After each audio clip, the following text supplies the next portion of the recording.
right, so enough of Gleanster data. I want to talk about my grandparents. So they had a corner grocery store in Council Bluffs, Iowa, and like all small town merchants of that era, or really any other era, they fostered personal relationships with their regular customers, and over time gained a deep understanding of their individual wants and needs and preferences, their behaviors, their situations. They listened to their customers. They got to know them, and with this knowledge, they were able to respond accordingly. And I can assure you that they both excelled in this area, whether from behind the cash register or behind the meat counter. And I can also assure you that they didn't rely on advanced conversation mining and analysis technologies. So what they did is active listening. I like this idea of active listening. And sort of like the term social intelligence, it's been batted around for I don't know how many decades, but active listening is basically a communication methodology for resolving interpersonal conflicts and for facilitating healthy relationships. And it's a structured way of listening and responding to others. And the number one lesson you find when you pick up these books about active listening in the psychology section of the bookstore is that listening to what people are saying is far more important than simply listening, simply hearing their words. So the words are important, but it's also important to pay attention to how they say them and the context in which they're being said. So, a lot of it's about body language, and you want to listen to particular emphasis and repetition, listen for sarcasm, listen for irony. There are a lot of subtleties that people need to be able to discern. And, that was, that was pretty easy to do when you're face-to-face in a corner grocery store, or even when you're face-to-face in a big box retailer. So, how do you listen to the voice of the customer when you're a $50 billion consumer electronics retailer and you have, some 1,500 stores scattered across the world?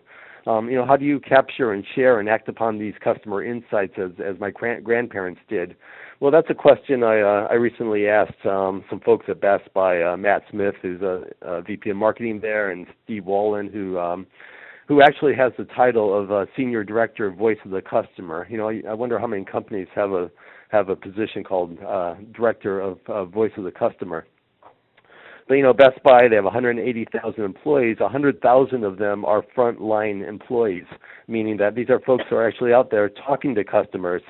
And Best Buy estimates that they have 1.5 billion conversations with customers every year. And of course, these take place on the phone, on the web, and also in the stores. So how do you listen to customers at that scale? Well, it obviously requires an enormous amount of technology, and that includes all the tools for monitoring consumer conversation on Facebook and Twitter and other social networks, as well as tools for actively soliciting customer feedback through online surveys and various other vehicles. But until recently, the company lacked a systematic approach for capturing the voice of the customer in the actual retail store, and so all these they call them blue shirts. All the sales reps could potentially yield this rich treasure trove of insights.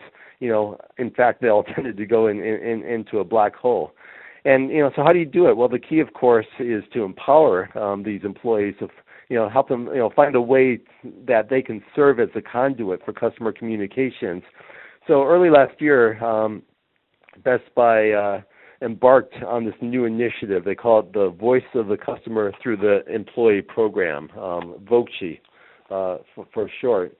And the idea here is that the store employees are gathering the customer information using two approaches. The first is solicited feedback, which we discussed, and in this case that means gathering responses to specific questions provided by corporate marketing, by merchandising, and by various other departments in the company.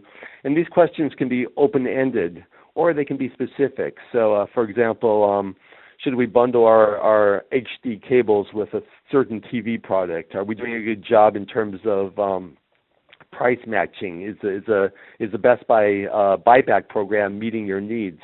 I know that was a big question early on. So And then there's another approach. The second approach is unsolicited feedback, which simply refers to anything the blue shirts are hearing from customers on a day-to-day basis, and that they believe may be of interest to the folks at the corporate or district or even the store management level. So, what are customers complaining about?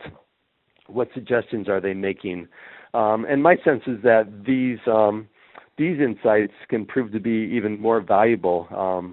And there's something about unguided feedback that I think tends to really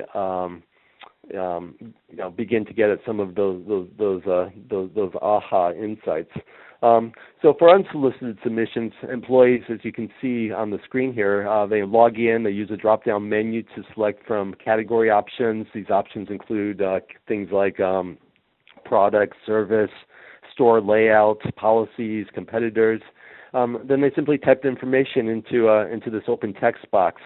You can see there's a hot topics button there, and questions are entered beneath a separate tab there. So, and today most employees access the Vokshi application using in-store terminals like this one, although the plan I heard is to also soon make the application available on tablets and on mobile devices. So entering the observations of verbatims isn't too hard.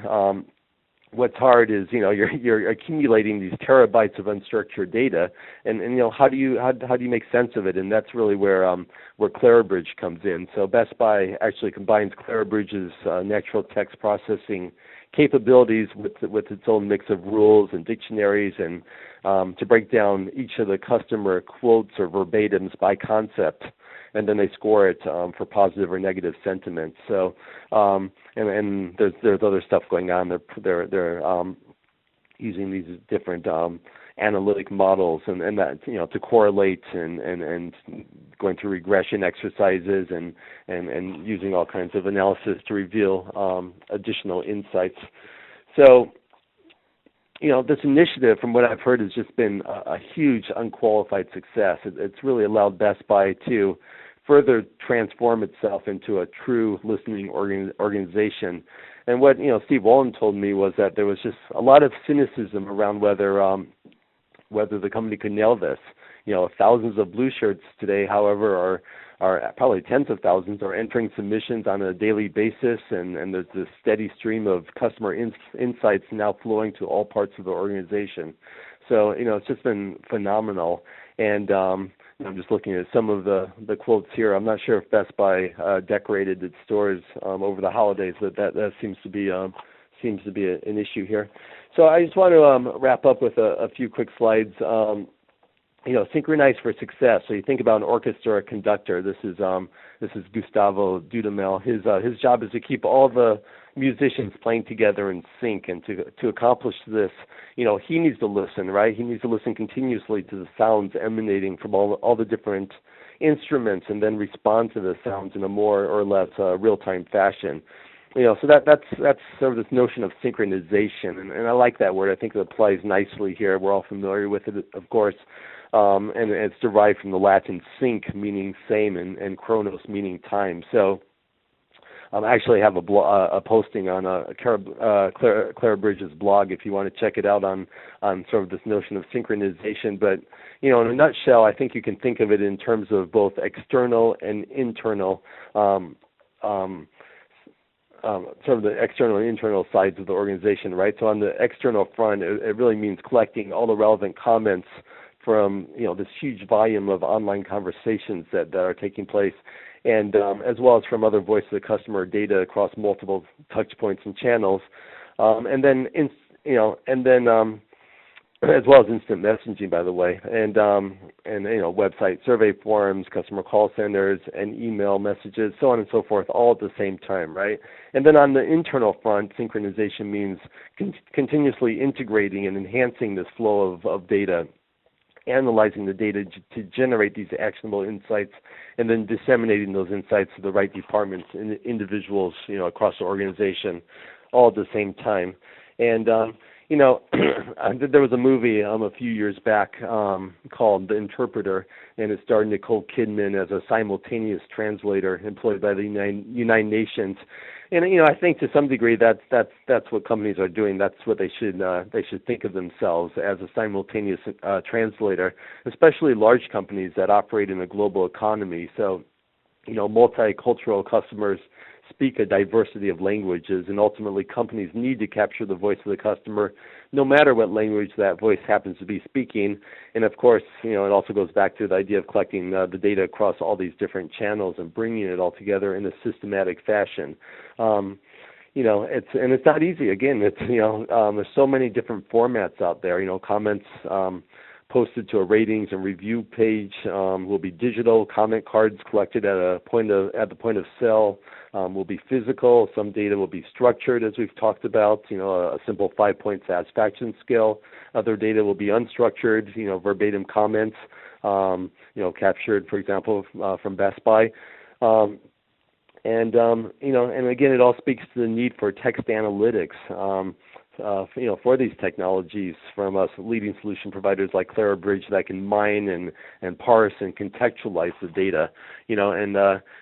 People say content is king. I think if content is king, context is the emperor. You really need to make sense of this. And finally, I want to wrap up with this slide, just because again it's cold here, but also because I think companies need to spring into action when the need arises. Right? Consumers want to know that their voice is being heard. And again, I think this goes back to this notion of active listening, and you can use event-based triggers. You can use all kinds of monitoring systems, and these provide a range of real-time communications. To keep close tabs on when a negative post appears on Facebook, or when there's something sort of coalescing on the horizon that you need to pay attention to.